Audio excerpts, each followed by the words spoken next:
warm welcome to Club Have Your Say, and we are so eager to talk to you about your life and your journey of Jaipur home cooking. So my first question is that before we talk about JMC, we would like to know more about you, and did you always want to become a chef before you started your journey with JMC? Namaskar everybody. Thank you very much first of all to invite me here, and it's very nice. I was really looking forward and बड़ा मज़ा आया मुझे अभी भी सब discussions के बारे में. Food is something which has been part of my life. हर किसी की होती है, but जैसे कि हम शुरुआत में हमने आप सर ने मीटिंग स्टार्ट की थी राहुल जी ने गीता के श्लोक के साथ में, जैसे कि उन्होंने बोला कि वो आपका जो स्वभाव होता है वो आपसे वो कर्म करा लेता है. तो फाइनली वो जर्नी जो होती है वो आपको आपके डेस्टिनेशन पे लेके चली जाती है, और वो जर्नी आपके स्वभाव से चालू होती है. सो इस तरीके से अगर मैं कहूँ तो शायद शेफ़ बनने का ड्रीम बीच में आया था कुछ टाइम पहले जब स्कूल में थे, उसके बाद निकल रहे थे. कुकिंग मेरे लिए हमेशा से बहुत नेचुरल एलिमेंट रहा है. मैं मेरी मदर मेरे ख्याल में शायद इसकी वजह है बिकॉज वो वैसे एक स्कूल टीचर रही हमेशा से, बट मैंने उनको बहुत ही फ्री कुक की तरह काम करते हुए देखा. मतलब वो हमेशा से कभी भी उन्होंने कुकिंग को इस तरीके से हम लोगों को ये दिखाया नहीं या हमें बताया नहीं या उन्होंने कभी कुछ हमें सिखाया नहीं ऐसा, बट उनका जो मूवमेंट था, उनका जो काम करने का स्टाइल था, उनका जो कुकिंग का स्टाइल था, उससे मुझे हमेशा ये महसूस हुआ कि कुकिंग तो चुटकियों का काम है. उनके लिए इतना आसान उन्होंने हर चीज़ को बनाया. मैंने हमेशा उनको बहुत फ्री स्पिरिट के साथ कुकिंग करते हुए देखा, जो कि आज एक ऐसा टैलेंट है जो कि शेफ्स दुनिया में सारे शेफ्स और जो फूड प्रेजेंटर्स हैं वो लोग उस चीज़ को इनमें उसको अंदर से लाने की कोशिश करते हैं, उतना फ्री होना कुकिंग के लिए. सो एज अ शेफ़ मतलब शेफ़ बनना मेरा एक ड्रीम नहीं था एक्सेप्ट, बट कुकिंग के लिए मैं हमेशा अपने आप को ज़रा सा क्या कहते हैं, जब मैं खुद कुकिंग किया करती थी उनके साथ में या उनके बिना, तो मैं अपने आप को ऐसे प्रेजेंट किया करती थी. क्योंकि आप फूड के देखते हैं शेफ्स उछालते हैं उसको थोड़ा सा उसको डेमोन्स्ट्रेशन करते हैं उस तरीके से, बट इट वॉज जस्ट मतलब वो शायद मेरा स्वभाव था जो बाहर आ रहा था धीरे धीरे करके. मेरी जर्नी बहुत लंबी रही इसको एक प्रोफेशन बनाने में, और कुछ एक्सीडेंटल भी रहा और कुछ डेफिनेटली. अब मैं आज गीता को श्लोक सुनने के बाद में इस चीज़ पे पूरी तरीके से फिक्स हो गई हूँ कि वो मेरा स्वभाव ही था जिसने मुझे वो कर्म करवाया. तो इस तरीके से मैं ऐसा ये कोई प्लान जर्नी नहीं थी. मेरी लाइफ पूरी ही प्लान नहीं रही. आई थिंक सो मेरी नेचर भी वैसी ही नहीं है, जैसा कि शायद राहुल जी ने कहा कि मैं बिल्कुल सही मैं वाटर प्रकृति हूँ, मेरा पानी का स्वभाव है और मैं बहुत चलती रहती हूँ, मेरा कुछ मैं कहीं रुक नहीं सकती. सो कुछ पार्ट मेरे बचपन से आया, बाकी rest is the history. It's very interesting. So we learned that you studied philosophy before becoming a chef. Yes, ma'am. So philosophy की किताबों में आपको कोई सीक्रेट रेसिपी मिल गई जिसने आपको शेफ बनने में मदद की, या क्या रहा? Well, I think so. Philosophy ने मेरे को मैंने जब फिलोसफी ली तो मैं साइंस मैंने अपना स्कूलिंग साइंस से ख़त्म की थी. मैंने 12th तक साइंस थी मेरे पास में. उसके बाद में मैंने आर्ट्स में एडमिशन लिया because I wanted change something as a subject. I think so studies was something which was interesting to me.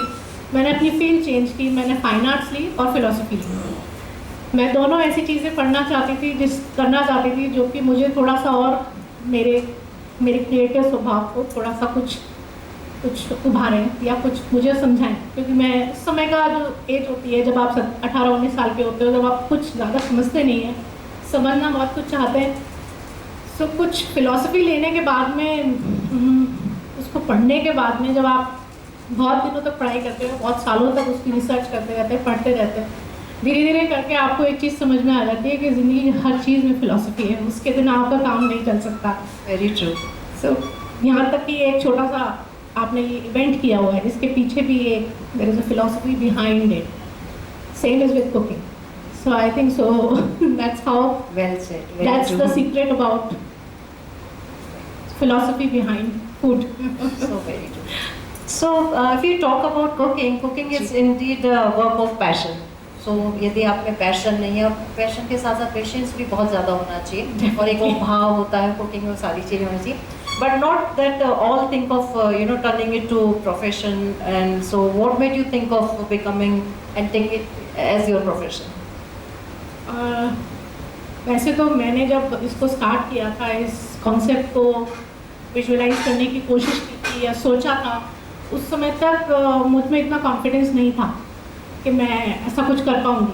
पहली बात तो ये कि मैंने अपनी ग्रेजुएशन आर्ट्स में की, कलरी आर्ट्स में नहीं की.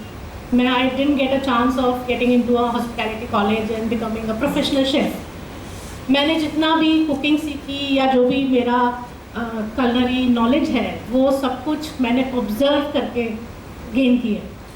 और सही बताऊँ तो सबसे पहले आप ऐसी ऑब्जर्वेशन खाने से करते हैं. अलग अलग लोगों के हाथ का बना हुआ खाना खाना एक सबसे बड़ी ऑब्जर्वेशन है. आप किसी के हाथ का खाना दूसरे के हाथ के खाने से डिस्टिंग्विश कर सकते हैं. ये आपकी एक अपनी एबिलिटी होती है. मेरे लिए फूड मेमोरी की तरह काम करता है. मैंने किसी के हाथ की बनी हुई रोटी खाई और दूसरे के हाथ की बनी हुई रोटी खाई. आप रोटी दर में डिफ्रेंशिएट कर सकते हैं अगर आप उतने कॉन्शियस हैं फूड के लिए तो. सो ये मेरे लिए बहुत लंबी जर्नी रही, लेकिन बड़ी मज़ेदार रही. मैंने मतलब मैं अपने बस के ड्राइवर जी का टिफ़िन भी खाती थी और अपने फ्रेंड्स का टिफ़िन भी खाती थी. मुझे जैनियों का टिफ़िन भी पता है, मुझे माथुरों का टिफ़िन भी पता था. सो मैंने वहाँ से वो मेरा स्वभाव जो था वो मेरे को एक्चुअली में that thing increase, that thing opened up that window of culinary knowledge. वो मेरे को एक ऐसी जर्नी पे लेके गया जिसने फाइनली मुझे इस पैशन को प्रोफेशन में बदलने का सीमेंट दिया. उसकी नींव मैंने पूरी उस जर्नी से निकाली थी. So it was something. मैं वैसे भी जॉब नहीं करना चाहती थी. बच्चे मेरे छोटे थे, मैं कुछ घर से मैं कुछ खाने से रिलेटेड ही चाहती थी डेफिनेटली. सो बहुत सारे ख्याल आए, बहुत सारी चीज़ें आई, लेकिन इसको प्रोफेशन में बदलने का डेफिनेटली मेरा एक जो चीज़ थी ना कि मैं प्रोफेशनल नहीं हूँ, लेकिन मैं उसको कैसे प्रोफेशनल बनाऊँगी, उस पैशन ने मेरे को ये सब बना के दिया इस छोटी सी So that's very interesting कि आपने किसी का भी टिफिन नहीं छोड़ा, just to have that. I was a tiffin chore definitely. So as you shared that it was your dream to become a professional chef, right? But you got this chance at the age of 42. We Yes. had that. So did you struggle too hard to reach to that level? A lot, definitely a lot. What kind of struggle? Ma'am वही एक बात होती है शायद. एक तो वो जो कोई चीज़ क्वालिफिकेशन की चीज़ होती है, शायद इंडिया में क्वालिफिकेशन हम लोगों के लिए बहुत इंपॉर्टेंट रही है. यहाँ पे आप किसी फॉरेन कंट्री में हैं तो अगर आप 17-18 साल के हैं और आपने सिर्फ कुकिंग का पैशन है तो आप किसी रेस्टोरेंट को एज अ ट्रेनी ज्वाइन कर सकते हैं. अगर आप टैलेंटेड शेफ हैं, आपको वहाँ पे सिर्फ आपका टैलेंट देखा जाता है, वहाँ पे प्रोफेशनल क्वालिफिकेशन नहीं देखी जाती. Then you get trained into that field. That is so they take it to the other way around. India में हर चीज़ अपने यहाँ पे क्वालिफिकेशन से चालू होती है. So obviously I miss the train initially. So वहाँ से कुछ वो मिस होने के बाद में जब ये सब चालू हो गया, but when I reached a stage when I was working and मैंने जब ये कॉन्सेप्ट चालू किया, उसके बाद से मुझे बहुत ही अच्छा रिस्पांस मिला. लोगों ने मैं फॉरेनर्स के साथ काम करती रही. मैंने उनका जो प्यार देखा इंडियन फूड के लिए, जो आप डिस्कशन कर रहे थे, तो मुझे वो सब बातें, आप यस और नो दोनों विश्वास नहीं करेंगे, आप सभी लोग सही हैं. बस उसका अपना पर्सपेक्टिव जो है अपन लोग थोड़ा सा उसमें कहीं डिफरेंट है. और लेकिन मैं ये डेफिनेटली कहूँगी कि इंडियंस को इंडियन फूड की वैल्यू नहीं पता. इसीलिए मेरा जो मिशन था वो यही था. और दूसरी चीज़ लोगों को यहाँ ये नहीं पता है कि जो इंडियन फूड बनाने वाले हमारे जो एक्चुअल हीरो कुक्स हैं वो हमारे घर के अंदर हैं. हमारी मदर्स, हमारी ग्रैंड मदर्स, हमारी चाची, मामी, आंटीज़, सब लोग जो हैं जो एक्चुअली में आपको रोज़ बिना थके, बिना बिना किसी पेमेंट के, बिना किसी थैंक यू के, बिना किसी अप्रिसिएशन के अनवरत आपको गर्मा गर्म बढ़िया बढ़िया खाना बना बना के खिलाते हैं, उनको लाइमलाइट में लाना और उनके लिए एक नाम बनाना, इसीलिए मैंने अपने आप को होम कुक नाम दिया था उस टाइम। आज के दिनों में आप इवन आफ्टर 8-9 ईयर्स, अब आज के दिनों में आप किसी को होम कुक कहते हैं तो वो बहुत अच्छी चीज़ है, क्योंकि उन्होंने उसको प्रोफेशन में बदल दिया है। बट मैंने जब स्टार्ट किया था तब मुझे यही लगता था कि मैं अपनी जैसी जो लेडीज़ हैं जो कि बिहाइंड द सीन काम करती हैं हमेशा, उनकी कुकिंग को ऊपर लेकर आऊँ, और मैं उसमें काफ़ी मेरे ख्याल में काफ़ी सक्सेसफुल रही। बट येस, जैसे कि आई थिंक सो मेरा एक ये चीज़ मिशन में पूरा कर पाई डेफिनेटली। सो बिना स्ट्रगल के कुछ नहीं होता है। नहीं, हाँ, इसीलिए क्या हुआ कि वो एक्चुअली मैं छोटा कर दिया क्वेश्चन को मैंने। मैं इससे जर्नी से पहुँचते जब ये कोविड का टाइम आया, जब सब कुछ बंद हो गया था, सो ऑब्वियसली उस समय मेरे को थोड़ा सा सेटबैक लगा कि मेरे पास कोई प्रोफेशनल क्वालिफिकेशन नहीं है, जिसकी वजह से शायद मैं कुछ और इस बिज़नेस को कुछ और टर्न नहीं कर सकती। सो ये एक थोड़ा सा बिजनेस माइंड था, जिसकी वजह से मैंने डिसीजन भी लिया था कि मुझे अब एक अगर ऐसा टाइम मिला है कि मैं अपने आप को अपस्केल कर सकती हूँ, ये टोटली उस चीज़ को लेकर के मैंने इस डिप्लोमा कोर्स में, फॉर्चुनेटली उस टाइम जो इंटरनेशनल यूनिवर्सिटीज़ थी उन्होंने सबने अपने कोर्सेज को ऑनलाइन करके ओपन कर दिया था।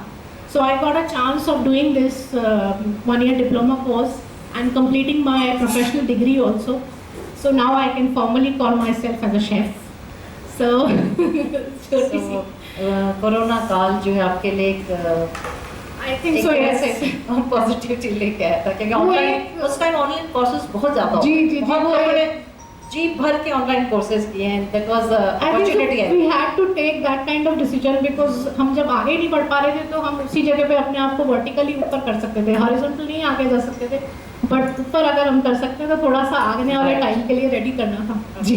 So please tell us what is JMC and how it came into existence. So JHC is basically Jaipur home cooking, जिसका हमने एक शॉर्ट फॉर्म दे करके उसको एक I wanted to make it crisp and quick. And मैं जयपुर होम कुकिंग का नाम, जैसे कि मैंने आपको शुरू में बताया कि मैं होम कुकिंग को थोड़ा सा प्रमोट करना चाहती थी, एंड मैं होम कुकिंग से ज़्यादा होम कुक्स को प्रमोट करना चाहती थी, इसलिए मैंने इसको होम कुकिंग का नाम दिया। और जयपुर क्योंकि मेरा अपना सिटी है और मैं इसको इसी तरीके से दुनिया भर में चाहती थी कि जब लोग यहाँ से जाएं तो जब किसी और को बताएं कि हम जयपुर से होकर आए तो वो जयपुर होम कुकिंग जाएं। सो थोड़ा सा एक वो that was behind idea was behind the branding part. That's the only reason जी। So this is something very unconventional, कुछ लीक से हटके है। मैंने तो फर्स्ट टाइम सुना है कि टूरिस्ट आ रहे हैं and they visit your studio and they have a very different kind of experience. Yes. So जब आपने शुरू किया तो आपके मन में कहीं कोई कहते हैं ना एक थोड़ा सा डर या ऐसा तो नहीं था कि ये पता नहीं चलेगा, कि सम काइंड ऑफ फेयर? वो बिजनेस के लिए अच्छा होता है जब आप कोई चीज़ स्टार्ट कर रहे होते हैं as a startup, I think so that kind of fear is also good for you when because you'll have some questions which will help you to maybe plan better, maybe research better. So मैंने जो अपनी research की थी, ये concept जो है India के लिए उस समय नया था, आज भी थोड़ा सा नया है। मेरे जैसा मैं कह सकती हूँ बहुत सारे लोग नहीं करते हैं अभी भी। मार्केट टू टेबल टूल जिसको हमने इस छोटा सा प्रोग्राम हमने डेवलप किया था।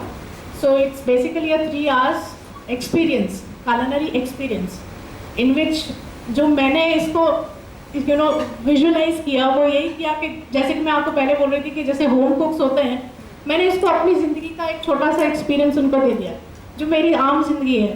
बाज़ार जाना, सामान खरीदना, खाना बनाना और खाना परोसना, that is what I can tell you. This is my whole experience is. But you won't believe foreigners, या मैं फॉरेनर्स इसलिए कह रही हूँ क्योंकि वो लोग जो इंडिया में कुछ सर्च करने के लिए आते हैं, इंडिया देखने आने वाला आदमी हर चीज़ सिर्फ विजुअली देखने नहीं आता, वो कुछ एक्सपीरियंस के लिए आता है।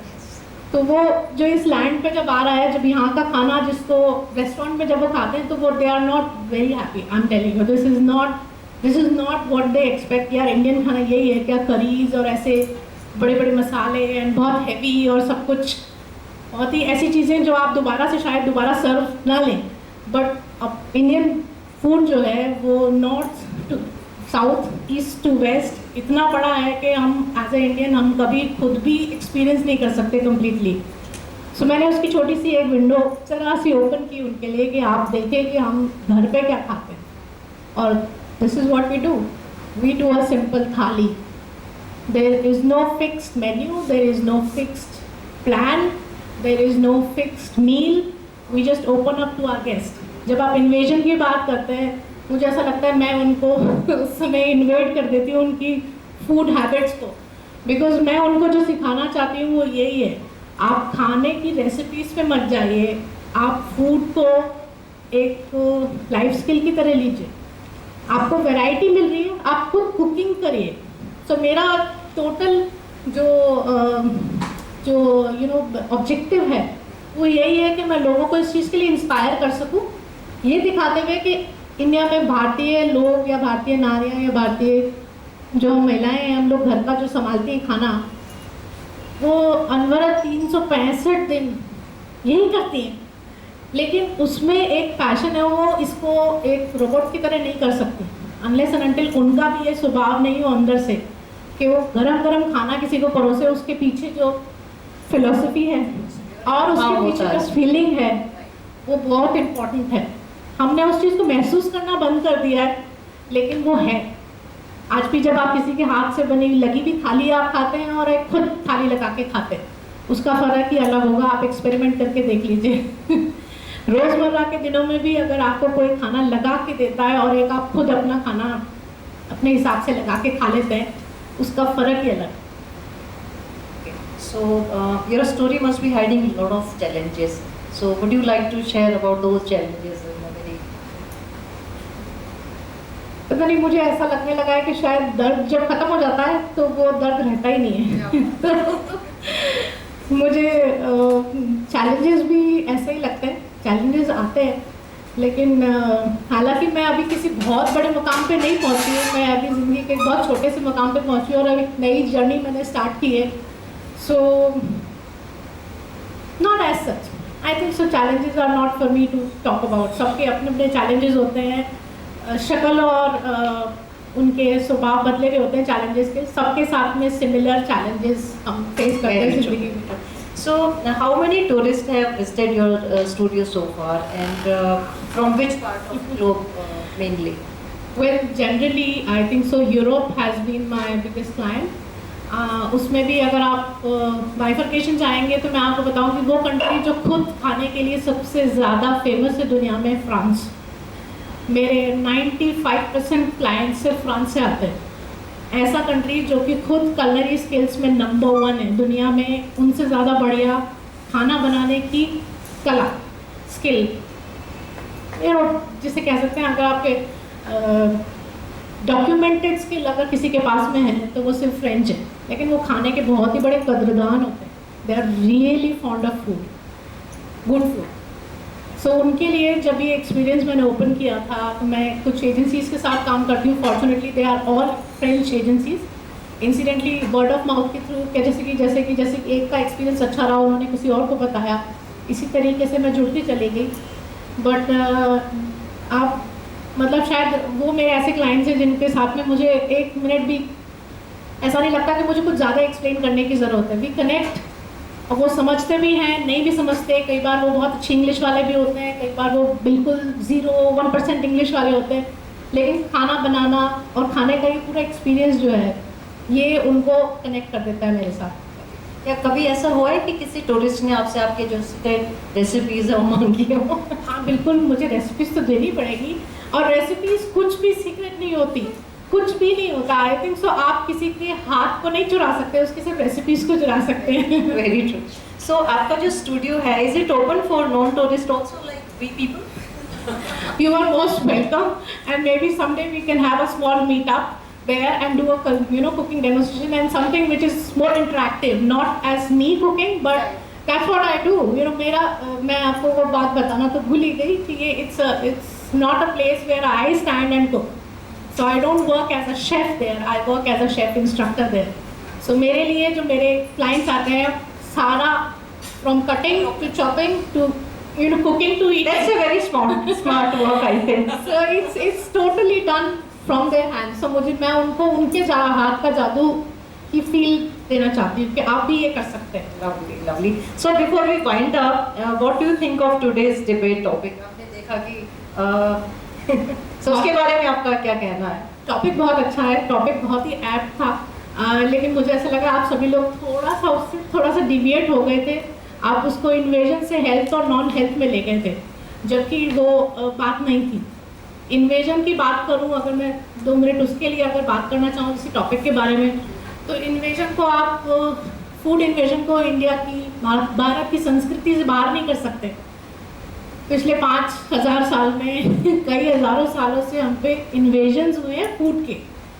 Anybody who has come to India and stayed यहाँ पे जो भी रच बस गए, उन्होंने अपनी खाने की चीज़ को हमारे साथ मिक्स किया और हमने एक नए कुजीन को जन्म दिया.